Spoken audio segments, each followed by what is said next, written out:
Happy birthday nga pala. Ngayon ba yun? Happy birthday. Anong gupit natin, Brother Brian? Sabihin mo yung gusto mong gupit. Korean, ano eh, paint mga ganun. Tulad dati. Bangs spot na. Parang taper gusto mong mayari? Hindi.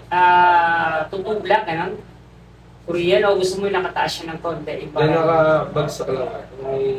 Yung kilid niya parang paint tapos bagsak yung bangs. Sige, ang gagawin natin ngayon, parang i-taper pala yung gilid. Yung gilid na kasi okay naman yung texture ng ulo mo. Okay naman. Yung sa likod lang problema. Itong flat lang, ano. So, lalagay natin ng ano, dahil flat yung likod mo, papaumugin natin siya ng konti. So, as usual, dati pa rin ginagawa natin. Tapos yung ibabaw, gano'ng kahaba yung ibabaw? Basta yung bangs mo, Dito lang. hanggang dito lang yung bangs. Sige. Parang gusto mo, bagsak lang, ha? Bagsak.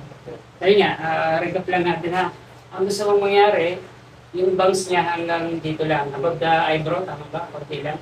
Bagsak lang kasi taas na yung hairline. Pwede naman tumasta siya ng konti. Wala namang problema kung tumasta. Ang importante, matakpan natin to. Kagaya ko, tinasakong natin. Tapos, ayan. Taas nga na. Taas na. Mga dito lang gagawin natin. Ano? Ganda lang. Yan. Tapos ito, titaper ko lang. Dudugtong mo na, connection ko na siya. Ako. Para siya, ano, parang Korean version. Okay ba? Parang tublak siya.